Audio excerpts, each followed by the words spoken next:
And my name's Deborah Weaver, by the way, and I'm the director here at the Watershed Alliance.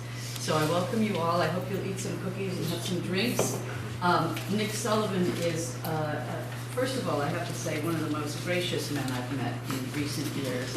He is just very warm and flexible, and been very accommodating to our trying to get him here to speak about his work.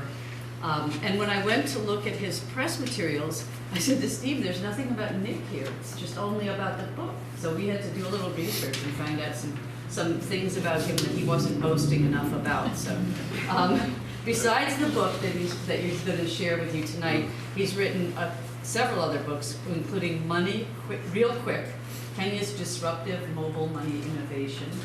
Can you hear me now? Microloans and how cell phones and micro loans are connecting the world's poor to the global economy. And he is a senior fellow at the Fletcher's Council on Emerging Market Enterprises and a senior researcher in its Maritime Studies program. And he's been a very influential thinker about fishing and fishing industries and how to make this more sustainable going forward.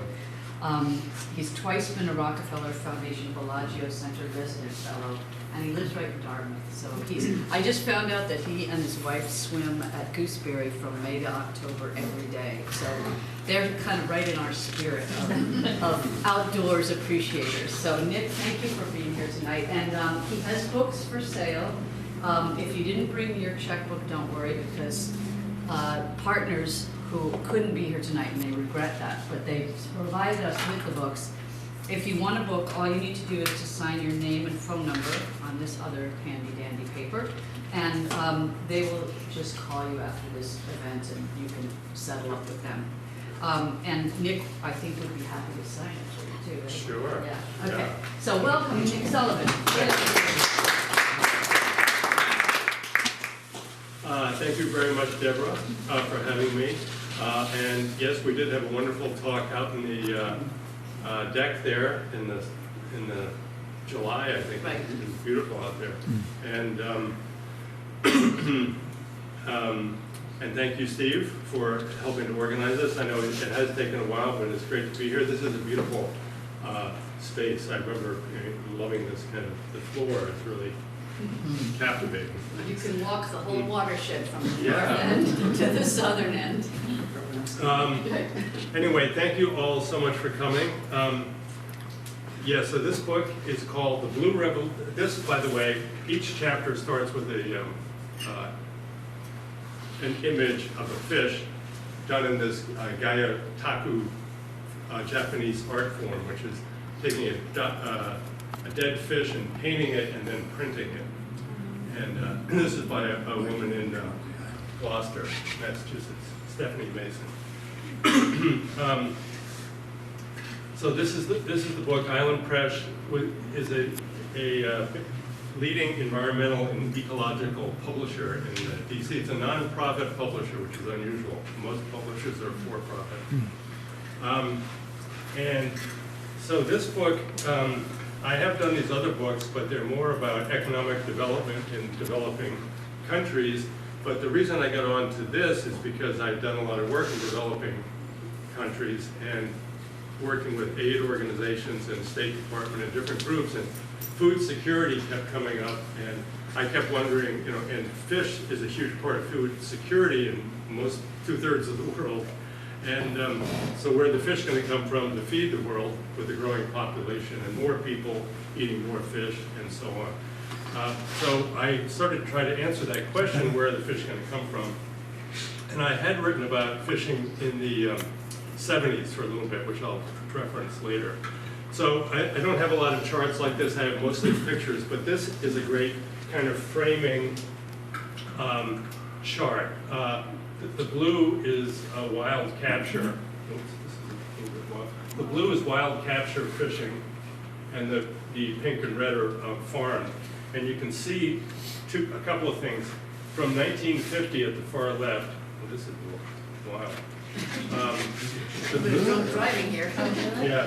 the post-World War II ramp up from 1950 to the 1980s, right? There's this increase in wild capture in the blue.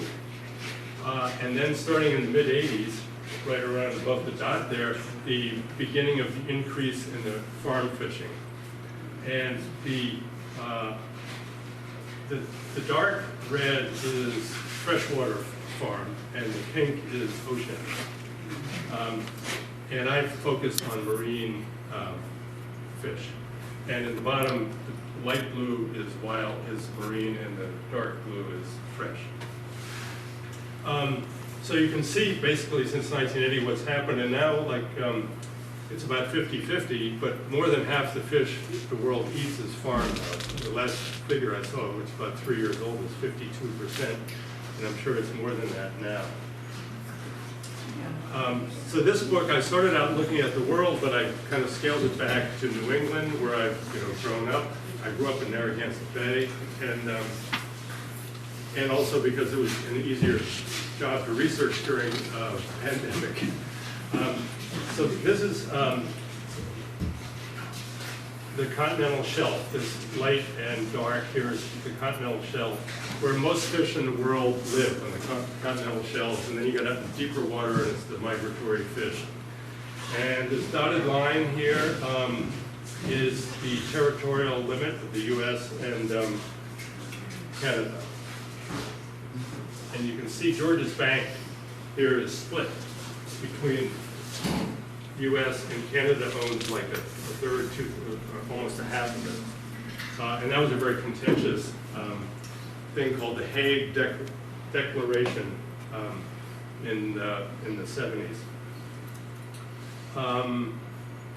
Anyway, so this is what I cover basically. It's kind of NOAA northeast, Cape Hatteras up to the Bay of Fundy. So I want to go through three things here. One is just give a little kind of what is the Blue Revolution, what does it mean to me, and what got me excited about this when I started getting into it.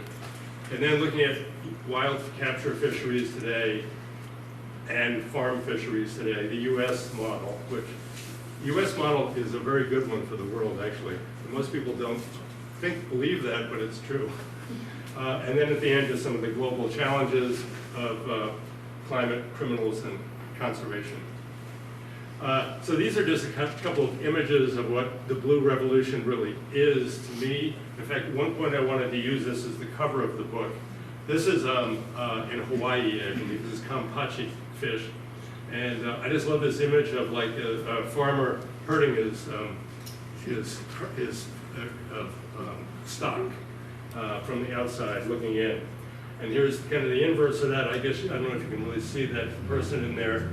This is off the coast of Panama. This person, these are cobia. He's inside a net pen with the fish. But these are all farm fish offshore, basically, in big net pens. And they're done by Innovasi, which is out of Boston. It's an incredible engineering firm that is really a big name in the whole farm aquaculture movement. This is one of their earlier things. This looks like a Jules Verne kind of device, right? It's called an aquapod. And at one point, people had this, and this was actually floating, freely floating around in the eddies around Hawaii for a while, and just kind of moving around and getting freshwater inputs, and the fish were growing. And at one point, someone wanted to send it from Panama up into the Gulf Stream across to Europe. We'd start with little baby fish, and by the time we got to Europe, we had market-sized fish. But that hasn't happened yet. So a lot of the images people have of fishermen are basically old, grizzled white guys, but the face of fishermen is really changing a lot, mainly on the farming side. Much younger, a lot of women, a lot of science people, a lot of entrepreneurs. Very different than the wild capture fishermen who are hunters, basically. So they're really changing the face of fishing. Like this Brianna Warner, she used to work in the State Department in Africa. She's now running this big kelp cooperative in Maine, Atlantic Sea Farms, which is the biggest kelp producer in the U.S. which is the leading producer of, well, no, China's the leading producer of kelp. Maine is the leading producer of kelp in the U.S., and Alaska is number 2. Huh? These are the Naughty Sisters of Maine, Casco Bay, naughty meaning nautical, but like they're 18 and 21, and they just started an oyster business. They're both in school, but so it's not a full-time thing, but you wouldn't have seen this even 10 years ago, right? This is a very new thing. This John Eng, he's a kind of son of an Asian immigrant to Brooklyn, who became very successful. He's standing in front of a field of hemp. And what does he do? What is a fish farmer doing in front of, he's a steelhead farmer in front of a field of hemp, but he's using aquaponics to create the hemp.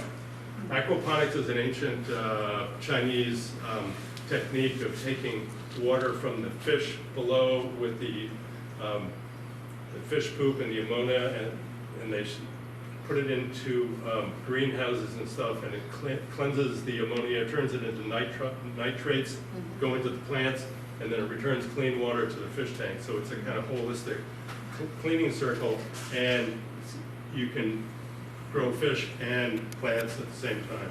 And he was growing hemp rather than lettuce, which a lot of people grow because it's a much higher value.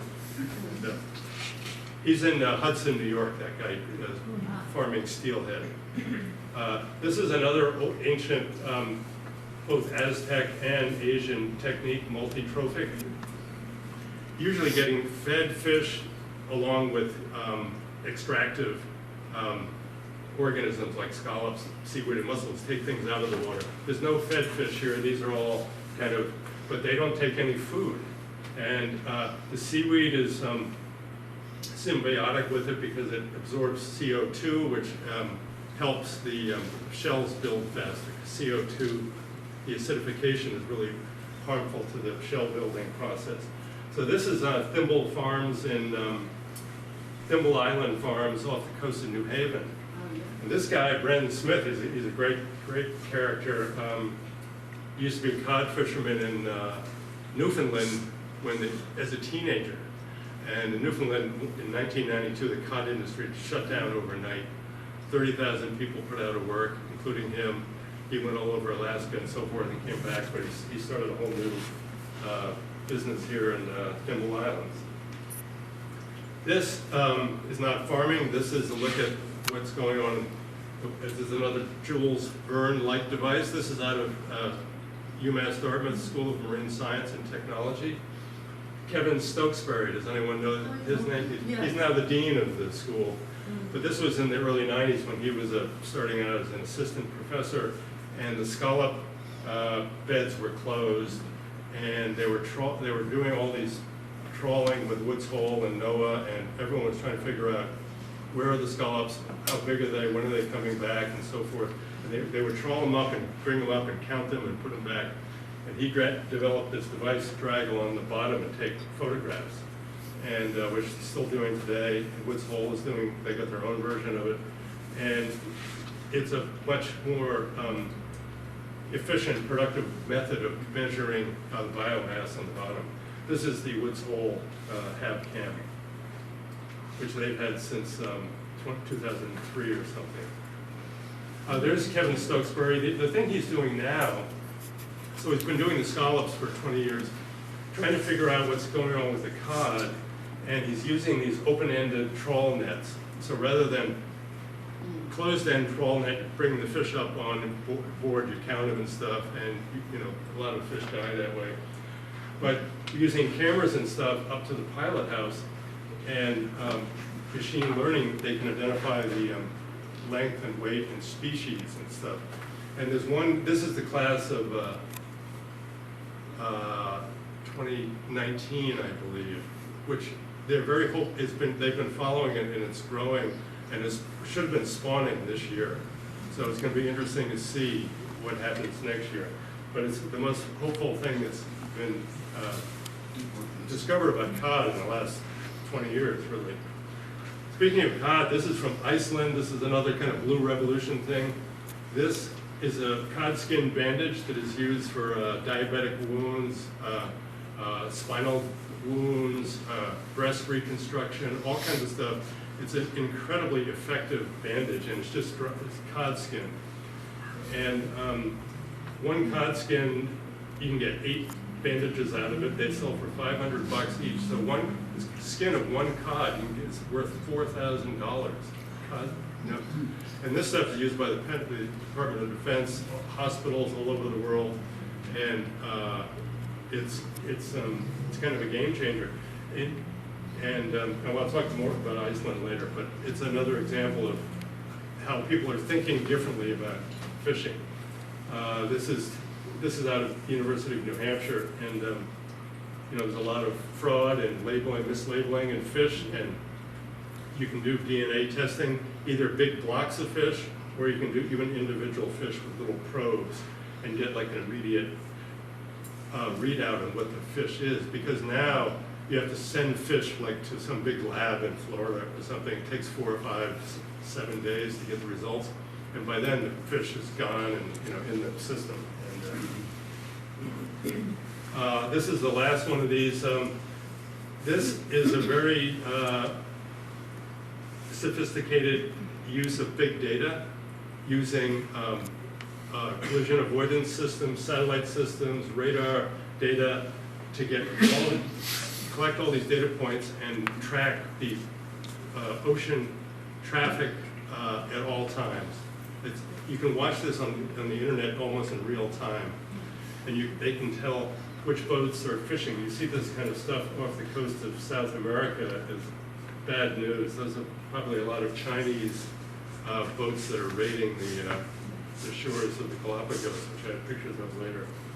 But this has been really helpful in identifying and apprehending, indicting, and convicting, criminals, illegally fishing in the high seas. Okay, anyway, so those are a couple of things that just, when I was getting into this, I said there's really something different about fishing than, that doesn't match people's perceptions, right? People have generally, Americans, I think most people have kind of negative perceptions of fishing, hunting, and farming. But it's changing a lot. But, so let's just take a quick cycle backwards. So this is actually when I first started writing about fishing and when I was in college. This is when the Russian factory ships are off the coast of Cape Cod, and you could see them from Chatham and Truro and stuff. There was a 12-mile territorial limit, so they could come in. The little day boats out of Chatham and New Bedford, well, New Bedford were week-long boats, but they were just getting hammered by these big factory ships that would sit there. They were from Poland and Spain and Russia. And this is a New York Times article. I don't know if you can say it, but it says, it's just decimated the fish population in the New England fishing industry. All along the New England coastline, fishing is a dying business. It was very grim, which led to the Magnuson-Stevens Act in 1976, which is the 2 senators from Washington State, Magnuson and Stevens from Alaska, and Jerry Studs. I don't know if anyone knows him. He was a congressman representing New Bedford. Fishermen loved him, and but partly because of this, this act established a 200-mile limit that pushed all the foreigners offshore, and kind of established the principle of fishing to the maximum sustainable yield. Those are the 2 things that this really did. So we can fish to the maximum sustainable yield. We shouldn't overfish. That obviously didn't happen with cod, but it's been rectified a little bit, or actually a lot. Anyway, so you can see again, this is another starting in 1950 on the left there, and then the ramp up, and this is when the factory ships were there, and then once the factory ships left, the Americans just took off and started fishing like madmen themselves, right? So we just in the 80s and the 90s, there were a lot of subsidies that came in from the government to fix all these old World War II craft, and and it basically led to the decline of cod, and this is where Newfoundland crashed right around here. The U.S. kind of crashed too, but they kept fishing, and they kept shortening the number of days at sea you could fish. But they never shut it down until 2014.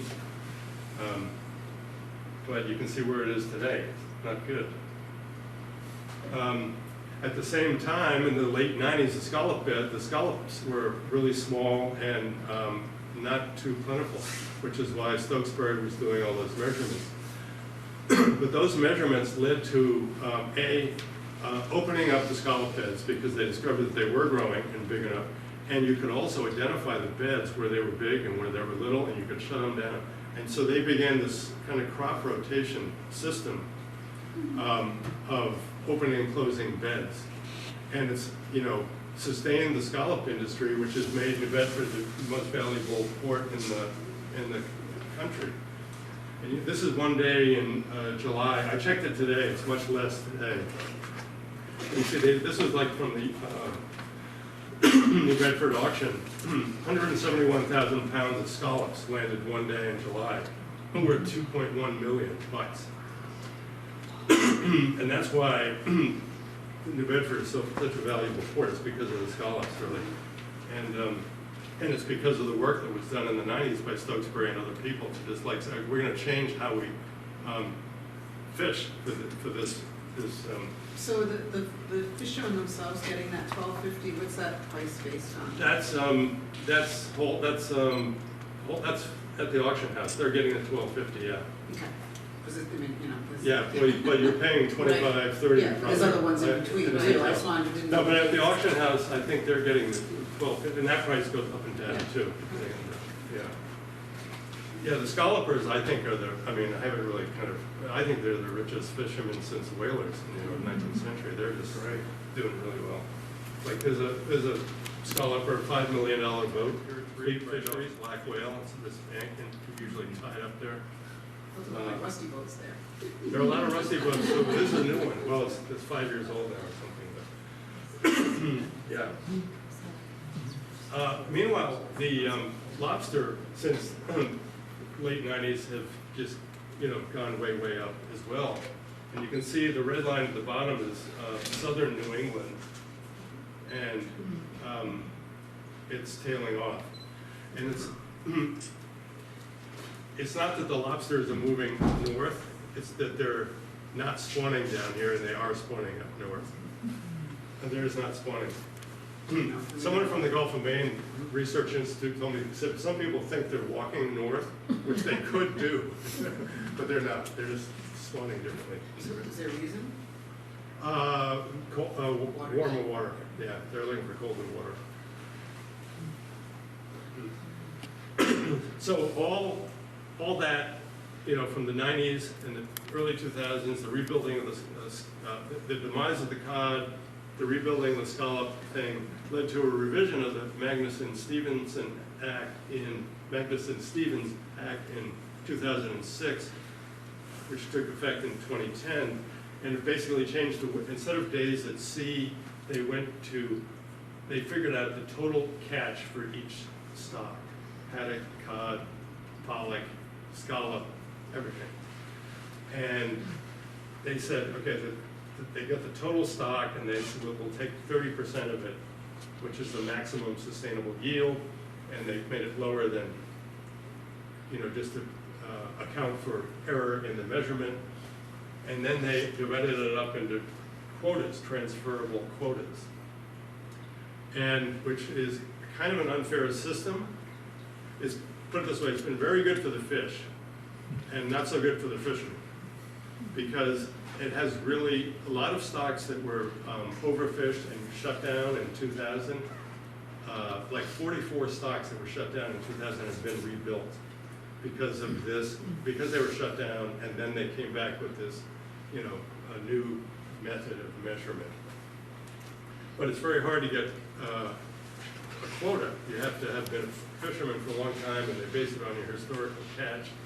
And and you can sell the quotas, and they're very expensive, so it's very hard for young people to get into the business.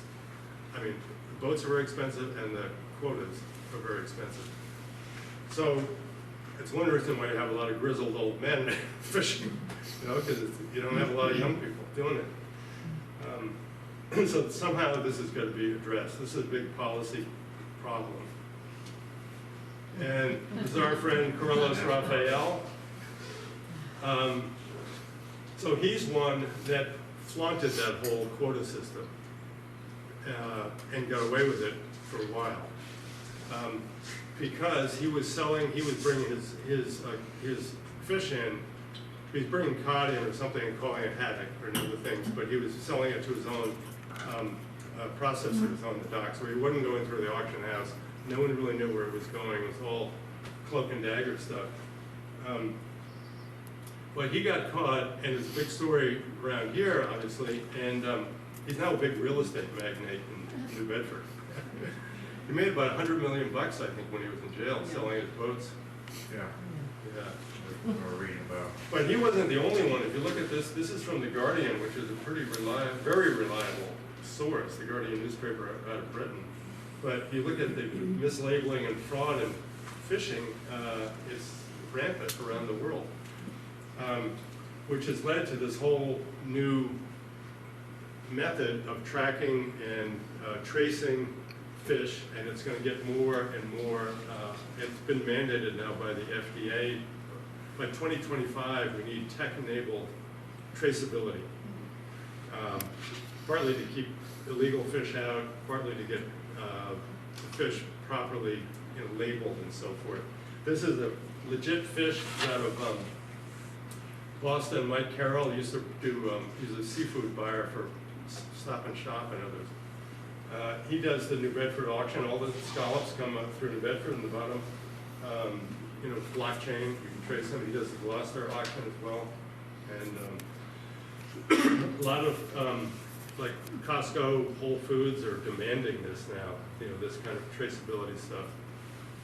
So what's this fish's story? Find out. This guy, Red Auerbach out of Boston. Red's Best is his company. One of my favorite guys. He did a little blurb for the back of my book. But he uses the QR code not for tracing, but to tell a story about the fisherman. He tells, the name of the boat, the captain, where he caught it, and all that stuff. We were ordering a lot of fish from him during the pandemic. He has like sushi grade bluefin tuna, frozen, very good. This guy also did a blurb for the back of my book. He was a big chef in DC, seafood chef, and has gone on to write a couple of books. This quote is so there's a whole fishing side of the problem, right? Overfishing and controlling the fishing and the quotas and so forth. The other side of the coin is the consumer demand, because Americans, and what he's talking about here really is that 60 to 70% of what Americans eat is tuna from the other side of the world, or farmed shrimp, or farmed salmon from the other side of the world. And we have all this kind of local seafood. We have more ocean territory than any other country in the world, except for France, and because France has all the Pacific, territories. But we're eating imported farm. So there has, over the last 15 years or so, there's been this whole push towards a local catch thing, which is similar to the local agriculture, movement, which is much older, which started in the 80s, really, 80s and 90s. But this is more like mid-2000s. Josh Stoll, professor at UMaine, started this local catch, and it's promoting, local catch and farmers markets all over the place. This one, I should have a caption on. This is South Coast Seafood Direct in Fairhaven. Do you know this one? They do Facebook posting. They started this during the pandemic. These are cars lined up at the docks Easter weekend in 2020, right when the kind of pandemic started. They're selling lobsters and scallops off their boats. They still do it now, basically every Sunday. They send out Facebook notices. But this is a whole new thing. It's like buying direct from the fishermen on the docks, which is, the local catch, and farm stand is one thing, which is good, but this is even more direct. The other thing that happened, and this was also accelerated during the pandemic, is frozen fish. People used to think frozen fish is bad and fresh fish is good, especially people who live close to the ocean, of course, things that, but not everyone lives close to the ocean.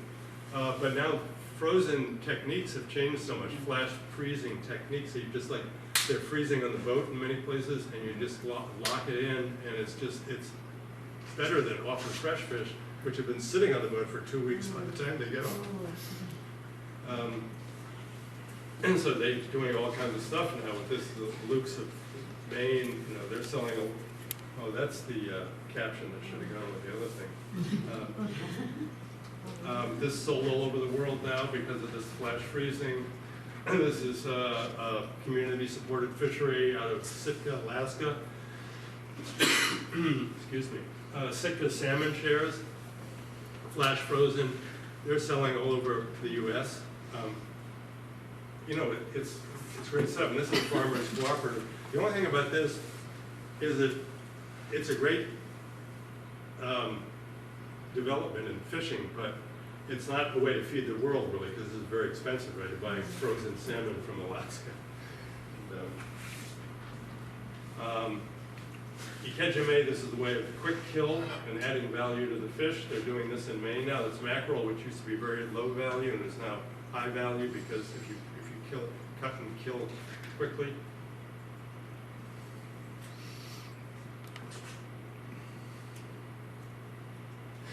Those slides got messed up. This is the guy, this is Iceland. The guy, Thor in Iceland, who started the ocean cluster up there, which is the guy who did the cod skin stuff. It's like trying to figure out how to use all parts of a fish because typically 40% of the fish, or 60% of the fish, 50% of the fish is thrown away, right? But now they're using more and more parts for oils and cod skin wallets, salmon skin wallets. Something's wrong here. I'm missing some stuff here. Well, I'll just keep going. Anyway, we have time issue. So anyway, I'm switching to, there should be a heading on this. We're switching to the farming here. Jacques Cousteau, you remember him? We must plant the seeds and herd its animals rather than hunt them. That's what civilization is all about. So this was in the 70s that Cousteau was saying this. And there he is down there with the mask. Somehow these slides get messed up. There's an ocean cluster in New England, and there's one in, there we go, there's our thing.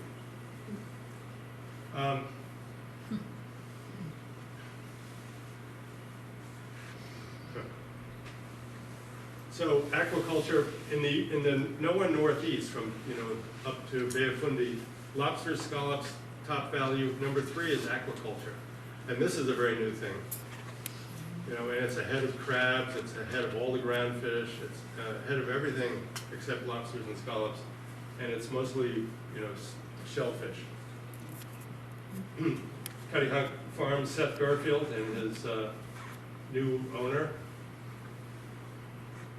Kelly, I forget her name. Charmaine. Charmaine, yeah. Yep. I met her once, yeah, she's great. Seth is founder and current employee, he calls himself, and Charmaine is a former employee and current owner. Bill Mook out of Maine. This is Damascotta, Maine, is where the kind of epicenter of oysters in Maine.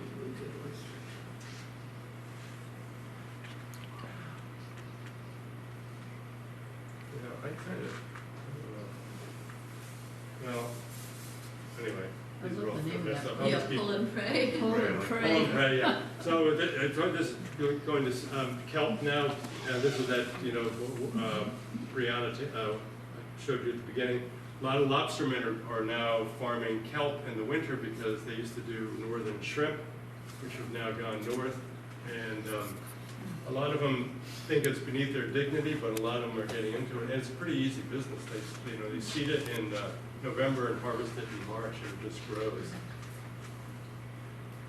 And on the left, that's Ringe High School in Cambridge, where they're serving kelp balls for lunch. This is another kelp company on the right, another woman-owned business. There's a kelp skin balm from Iceland.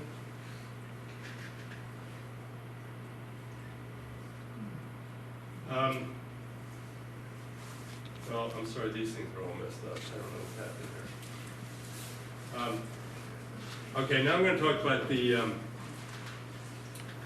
land-based aquaculture, the farms, which are in these big tanks, land-based.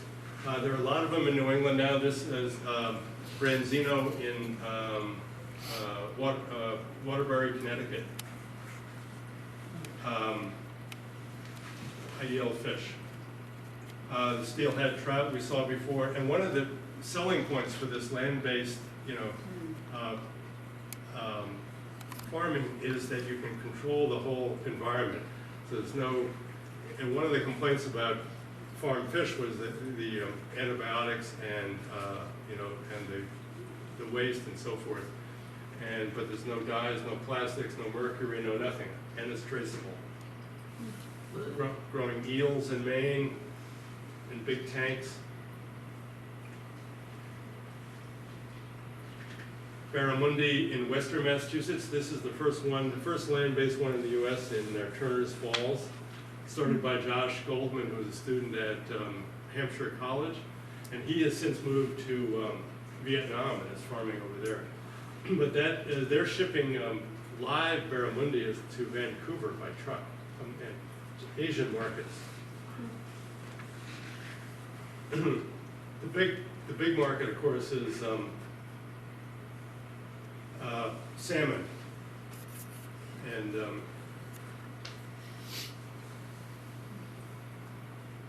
wonder if I don't know what well, I've got to finish up anyway. This is out of Wisconsin, where they're growing. They're using aquaponics. They're using 5 pounds of fish food to grow 5 pounds of fish and 25 pounds of greens. So 5 pounds of food produces 30 pounds of food.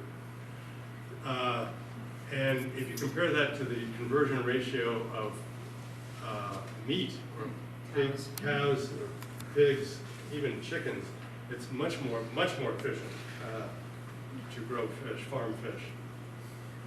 And the holy grail for fish is offshore farming. This is an oversea again. This is a feeding tube. On the left is a oil rig. It looks like an oil rig. It's a farm. It's a salmon farm in Norway, way offshore. It was built in China. And on the right is a boat from China that's the size of the Titanic. It's a floating farm, salmon farm. So now we're into the challenges, global challenges. This is a satellite picture of Galapagos Islands, which are uninhabited, so all that light coming from these lights, sea level, this is what's going on under that water, and that's what's causing all those lights. These are Chinese squid fishermen. And they're just raiding the coast. They're all over the place. They're off Korea, they're all off the coast of South America, and see that? The slides are all messed up. This is someone chasing, this is Sea Shepherd, it's an NGO which has been chasing illegal fishermen. They've been chasing the Chinese. The people really getting hurt by this are small-time farmers. This is in the West Coast, the artisanal farmers. It's like the Cape Cod farmers trying to compete with the Russian factory ships. They can't compete with the big Chinese fish. So who polices this? Well, there are these NGOs like Sea Shepherd. There's Interpol, the International Police, that Global Fishing Watch I showed you at the beginning, all that data. They're part of this. This is this is the east coast of Africa, east coast of Africa. I think the 8 nations have got their own kind of little force that are trying to patrol their coastline. So there are all kinds of ad hoc solutions. But the problem is, of course, the ocean is so vast. But they are apprehending people. So that's one big challenge. The other one is the global warming. You know, you've heard about what's going on in the Gulf of Maine. It's like, you know, the fastest warming place in the planet. And if you look at, you know, and you look also off the West Coast, it's pretty bad too. The West Coast has had some real problems in the last 10 years. And what's happened actually, one of the reasons the Gulf of Maine is warming so fast is these warm core rings are breaking off the Gulf Stream and coming into the Gulf of Maine.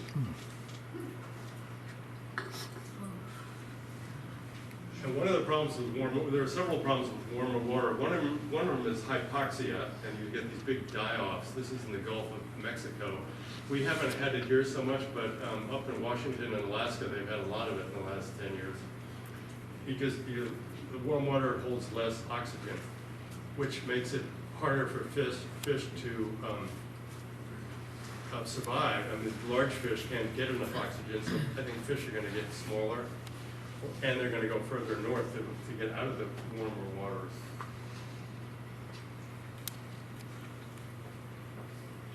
Somehow everything got blown up here and got out of.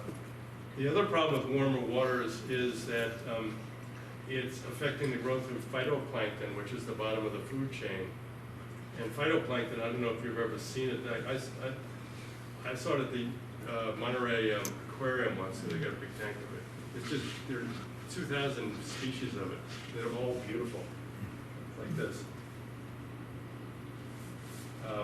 Anyway, the warmer water is creating, there used to be a lot more upwelling from the bottom of nutrients, which were feeding the phytoplankton, but now because there's a layer of warm water, and the colder water and the nutrients are not getting up, and the phytoplankton are at the top because they need sun and photosynthesis. And being at the bottom of the food chain, it's affecting the whole thing.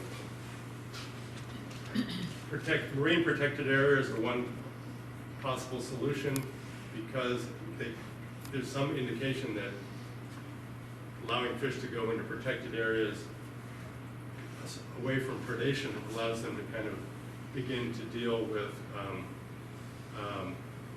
evolution. I mean, to change, to adaptation. This is a protected area that used to be overfished and is now in Mexico. There's another one in Palau, Western Pacific. Enrique Sala is a guy for the National Geographic, who's a leader in this movement. Anyway, so that's this is one of the first slides that actually looks like it's supposed to. But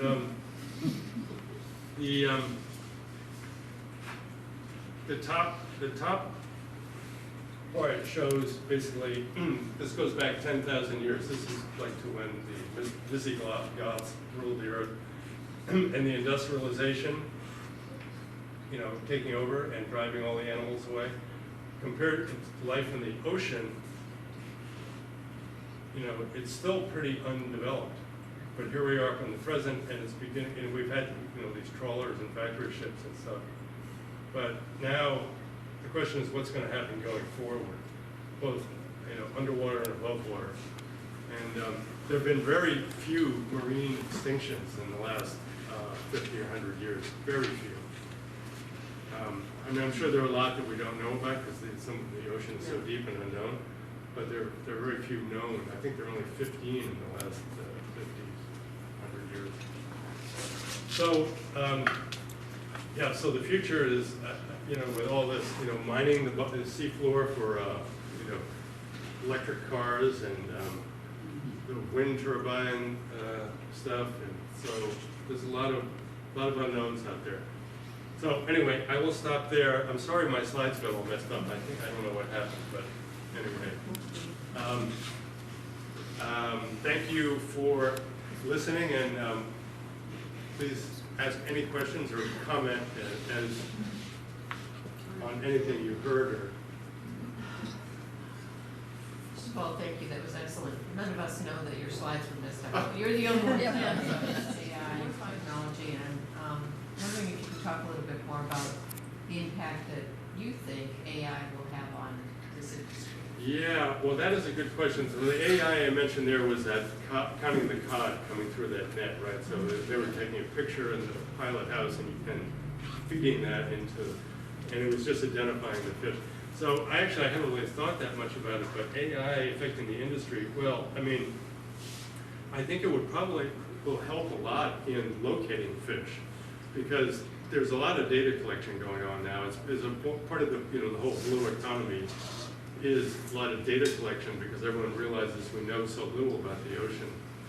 And like that big data I showed you of the fishing watch, right?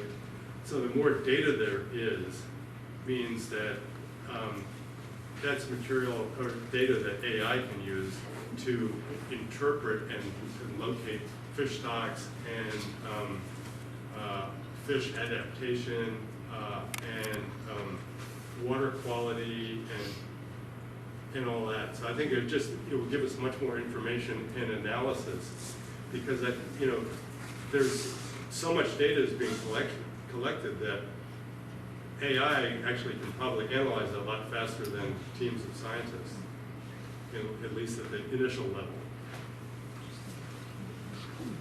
So obviously the big question right now is on the wind turbines. Right. And so what's your position on Well, offshore I wind? am in favor of it, because I think we have to do something, to get away from fossil fuels. Of course, and I know, of course, that the fishermen hate it. I went to a bunch of the public hearings in New Bedford, and they were wild. When the feds were presenting their case, but they were not doing a very good job. And so so you're talking about from a fisherman's perspective, right? Well, yeah, what effect will it have on the fish?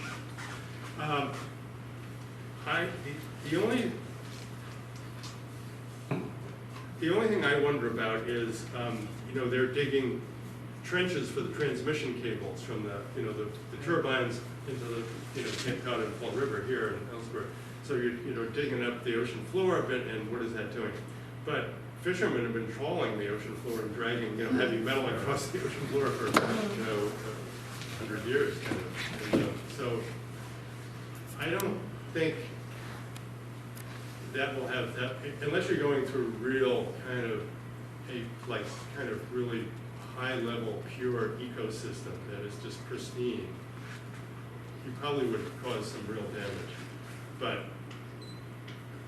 what the fishermen are worried about, they're not so worried about that. I don't think they're worried about the rate that the turbines are going to affect the radar, and it's going to mess it up, and they're going to, in a fog, they're going to just be not getting a clear signal.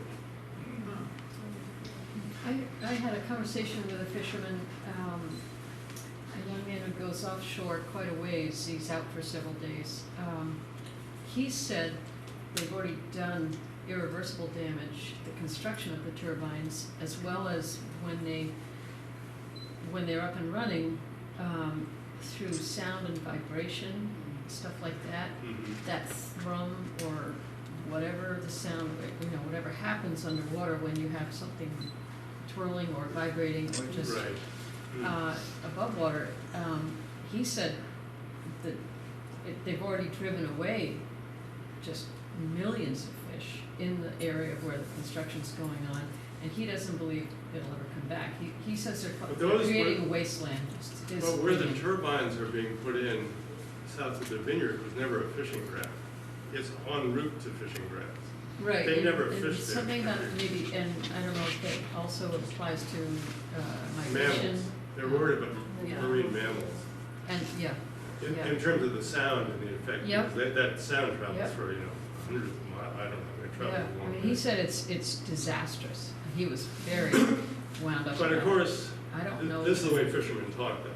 About Yeah, everything. you're right. About everything. And this is a particularly hot-headed fisherman. Yeah, no, I mean, they've got a lot to complain about. They've had a pretty rough go of it. Yeah, Because the yeah. regulations keep changing. Yeah. But it's been better for the fish. But yeah, so it is a bit of an unknown. But the other thing is that the fish are now like the Block Island ones, so the fish are Yeah. growing on the, below the turbines. They're like reefs.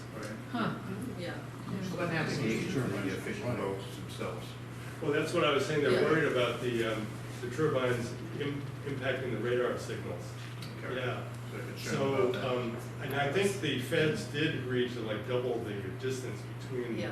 the turbines, because initially they were half mile, I think they're a mile now. Yeah, but you can all together, basically. Yeah. Right. So it is a bit of an unknown, but, I mean, it seems like, you know, what are we're gonna do something with the Sure. fossil fuel issue. Back to the total catch, with the Yes. 30%, and so what do you see the solution to those shares Oh, being more right. open and available to somebody who wants to start fishing? Like how would you see it change so that someone could just, go out there and do that? Sounds a little bit like buying a liquor license, right? Right, Yeah.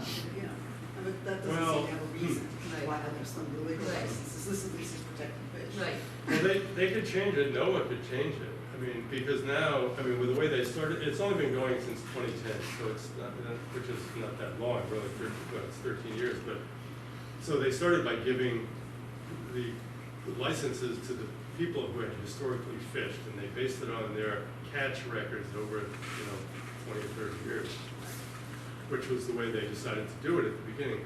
But, so there was no thought given to, like, what if a newcomer wants to come in? There was no thought to it. So one thing they could do is say, okay, we're gonna allocate X% Yeah. of the licenses for, people. So if they decide First to time increase from farmers or 30% to 30-year-olds 40%, they might give that 10% under to 40 years somebody, or something.